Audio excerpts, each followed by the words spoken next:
Hello viewers, আসসালামু আলাইকুম। কেমন আছেন সবাই? আশা করি ভালো আছেন। আমি ভালো আছি আলহামদুলিল্লাহ। আর আমি আছি এখন পাখির ঘরে। যে ছোট্ট ছোট্ট পাখি আছে এগুলা নিয়ে এইগুলা সম্পর্কে আজকে কথা বলবো, যেগুলার মানে আজকে যে বয়স হয়েছে 26 দিন, এই 26 দিনে কোনো প্রবলেম হয়েছে কিনা সেগুলো। এই যে দেখতেছেন পাখিগুলা, যে ছোট ছোট পাখি, এগুলোর বয়স এখন মাত্র 26 দিন।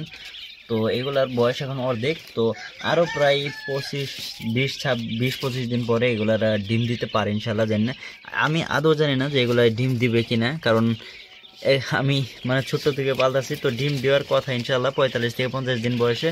তো দেখি এগুলো কি ডিম দেয়, আর কতগুলা মেল বা ফিমেল এখানে হবে আমি তাও সঠিক জানি না, কারণ এখন পর্যন্ত ঠিকভাবে বোঝা যাইতেছে না। তবে কিছু কিছু পাখির ক্ষেত্রে বোঝা যাইতেছে যে যে গলার দিকে যে একটা ভাব আছে, ওই মানে কি বলে, গলার দিকে যে আপনার চিহ্ন থাকে ওইগুলা।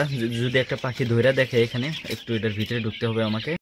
এই যে একটা পাখি আমি কিন্তু হাতে নিছি এখন, এটা এখন পর্যন্ত ভালোভাবে বোঝা যাইতেছে না যে এটা মেল হবে না ফিমেল হবে। মানে এটা মেল হওয়ার সম্ভাবনা বেশি। ওইটা উড়ালতে চলে গেছে। আর এই যে একটা পাখি আমি হাতে নিছি, এটা দেখে যাস না, এরা খুব বেশি লাফালাফি করে। এটা দেখে বোঝা যাইতেছে যে এটা একটা ফিমেল পাখি হতে পারে। আর কারণ এখন পর্যন্ত বোঝার কোনো ক্ষমতা নাই যে এইগুলার মানে কি বলে, যে যারা খুব বেশি এক্সপার্ট এই পাখি সম্পর্কে তারাই বলতে পারবে যে এখানে কয়টা মেল বা ফিমেল হবে। তো এই যে এটা একটা ফিমেল পাখি হবে ইনশাল্লাহ। তো ছোট ছোট পাখি তো যার কারণে বোঝা সম্ভব হয় না, কিন্তু আমি জানি না যে এই যে সাদা কালারের যে পাখিগুলো আছে, এই যে সাদা কালারের, এইগুলো আমি কিভাবে বুঝবো যে মেল না ফিমেল, কারণ এগুলার যে গলা আছে, গলার মধ্যে কোনো চিহ্ন বা এরকম কিছু নাই। দেখতেছেন একদম সাদা ফরফরা। এটা কিভাবে চিনে, যদি কেউ চিনতে পারেন তাহলে অবশ্যই কিভাবে চিনতে হয় সেটা আমাদের কমেন্ট করে জানাবেন। আর দেখুন মাশাআল্লাহ পাখিগুলো কিন্তু অনেক সুস্থ আছে। আর এই পাখিগুলোর বয়স এখন 26 দিন। আর 26 দিন যখন আমি এই পাখিগুলোর ব্রুডিং করতেছিলাম, মানে 1 থেকে 10 দিন পর্যন্ত, তখনই শুধু আমি ওষুধগুলো খাওয়াইছিলাম। যেমন যে আছে না, যে নাভি শুকানোর ওষুধ, বা পাও জানি বাঁকানো হয়ে যায়, বা প্যারালাইসিস না হয়ে যায়, এরকমের যে ওষুধ আছে ওইগুলো আমি খাওয়াইছিলাম শুধু ব্রুডিংয়ের টাইমে। তাছাড়া একবার শুধু ঠান্ডা লাগছিল, মানে পাখিগুলো ঝুম পাড়া শুরু করছিল যখন আমি বড় জায়গার মধ্যে এদেরকে ছাড়ছিলাম। তো ঠান্ডায় এরা ঝুম পাড়া শুরু করছিল, তখন আমি এদেরকে ডক্সিবেট খাওয়াইছিলাম। তো আলহামদুলিল্লাহ তারপর থেকে আর কোনো ওষুধ হয় নাই, বা ওষুধ আর লাগে নাই। আমি ওষুধ কোনোটা দেইও নাই, ঠিক আছে। তখন থেকে এখন পর্যন্ত পাখিগুলো মাশাআল্লাহ অনেক সুস্থ আছে। আপনারা যদি দেখেন যে পাখিগুলো সবগুলো অনেক অ্যাক্টিভ, প্লাস অনেক জোরে জোরে মানে দৌড়াদৌড়ি পারে। আর আমার উপরে যে যে ছাদ দেখা যাইতেছে, এটা কেন দিছি জানেন?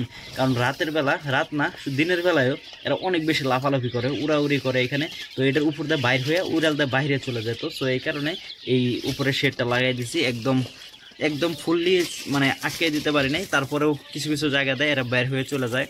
তো এই কারণেই এইখানে উপরে এটা দিয়ে দেওয়া হয়েছে। আর পাখিগুলো যদি এদিকে দেখায়, তবে দেখুন পাখি কিন্তু অনেক বেশি দৌড়াদৌড়ি করতেছে। আপনি কিভাবে বুঝবেন যে আপনার পাখিগুলারা সুস্থ আছে?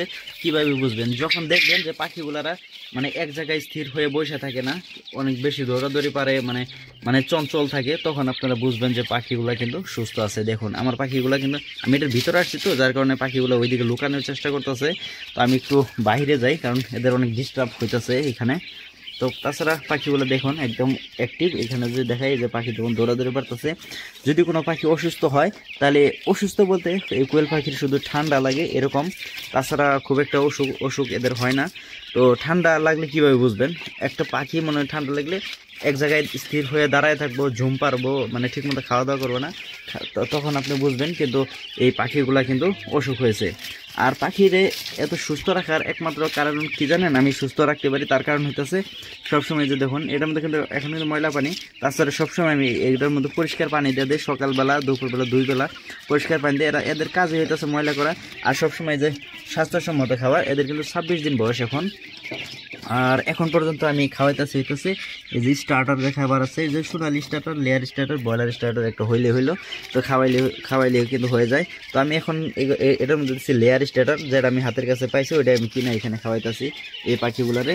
তো পাখিগুলোর বয়স এখন 26 দিন। আর 26 দিন বয়সে এটা খাওয়াইতেছি। ইনশাল্লাহ 40 দিনের পরে যাই আমি এগুলারে লেয়ার 1 যে খাবারটা আছে, যেটা আমি এই যে এখানে যে বড় পাখিগুলো আছে আমার, ওই পাখিটা দেই। ওইগুলাই খাওয়াবো ইনশাল্লাহ। আর এখন এই যে লাইটিংয়ের বিষয়ে আসি, এই যে লাইটিং এখন কিন্তু আমি কিন্তু আর ওই লাল কালারের বাল্বটা যেটা লাল আলো দেয়, হিট দেয়, ওই হিটের বাল্ব কিন্তু আমি এখন আর লাগাই রাখিনি। এখন শুধু সাদা বাল্ব, শুধু আলো দেওয়ার জন্য আমি এটা লাগাই রাখছি। আর হিটের বাল্বটা খুলে রাখছি কারণ এদের বয়স এখন 26 দিন।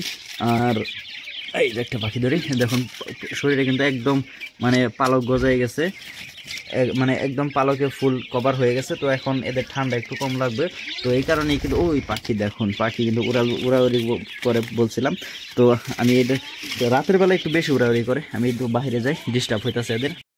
এই পাখিরা অনেক বেশি উড়াউড়ি করে, যে ছোটো পাখি, আর উপর দিয়ে একদম সালা দিয়ে এরকম করে কভার করে দিছে যাতে পাখিগুলার এখান থেকে বাইর হয়ে না যেতে পারে। কারণ গত রাত্রে আমি দেখছি যে 3টা পাখি বাইর হয়ে একদম বাইরে চলে গেছিলো।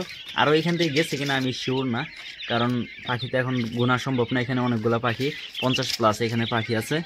আরেকটা কথা, সেটা হইতেছে এই পাখিগুলো সুস্থ রাখার একমাত্র উপাদান, ঠিক আছে, ওষুধ ব্যতীত, সেটা হইতেছে পরিষ্কার পানি, স্বাস্থ্যসম্মত খাবার আর সুন্দর পরিবেশ। যে এরকম খোলামেলা, দেখুন এই দিক দিয়ে কিন্তু হাওয়া আসার ব্যবস্থা আছে, সব দিক দিয়ে একদম হাওয়া আসার, যাতে এখানে যদি কোনো গ্যাস তৈরি না হয়, তাহলেই কিন্তু পাখিরা কিন্তু সুস্থ থাকবে ইনশাল্লাহ।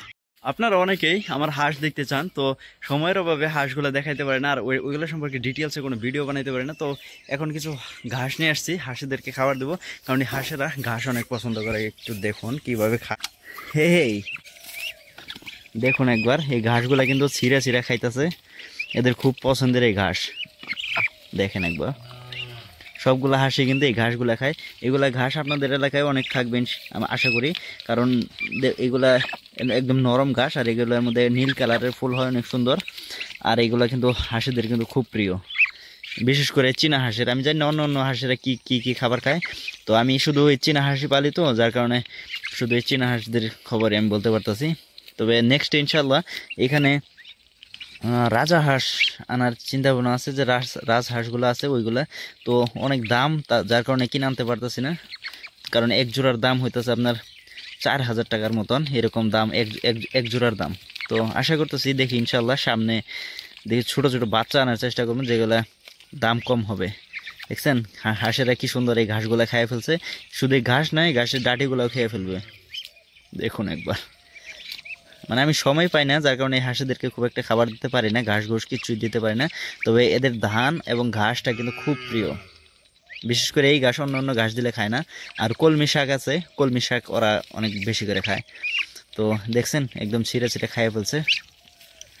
তো এইখানেই থাকে এরা, এদেরকে ছোট্ট একটা সুইমিং পুল আছে এখানে, যেটার মধ্যে প্রতিদিন পানি পরিবর্তন করে দিতে হয়, কারণ ময়লা করে ফেলায়। তো এদের একটা পুকুরের মতন করে দিলে ভালো হবে। দেখছেন ঘাসগুলা কিন্তু খায়, কিন্তু একদম শেষ করে ফেলছে এখন। তো একদিন সময় করে এই হাঁসেদের ভিডিও বানাবো, কারণ হাঁসেরা এখন এত বড় হয়ে গেছে যে এরা উড়াল পারতে পারে। যত দূরে নিয়ে যায় না কেন, যদি ওই জায়গা পছন্দ না হয়, ওইখান থেকে উড়াল পায়রা এখানে চলে আসে, যেখানে হাঁসগুলো আছে এখানে এরা চলে আসে। কারণ অনেক দূরে আমি যদি কোথাও নিয়ে যাই, ওই যে অনেক দূরে যে দেখা যায় বাঁশঝাড় দেখা যায়, যদি ওই দিকে নিয়ে যায়, কারণ ওই দিকের খেতে ধান আছে অনেক, যদি ওই দিকে নিয়ে যায় ওরা ওই দিকে থাকতে চায় না, ভয় পায়। তো ওইখান থেকে উড়াল পায়রা এত দূরে আইসা পড়ে। সো মানে হাঁসগুলো এত বড় হয়ে গেছে, এখন এই হাঁসগুলার কি করব আপনারা একটু বলেন। এদের কি পাখা কাটা দেবো, নাকি এইভাবে রাখলে ভালো হবে? কারণ যদি উড়াল পায়রা যে অন্য এলাকায় চলে যায়, কারণ আমি যদি আবার বাইরে যদি না চিনে আসতে পারবে না, তো কি করলে ভালো হবে আপনারা একটু কমেন্ট করে বলবেন, ঠিক আছে?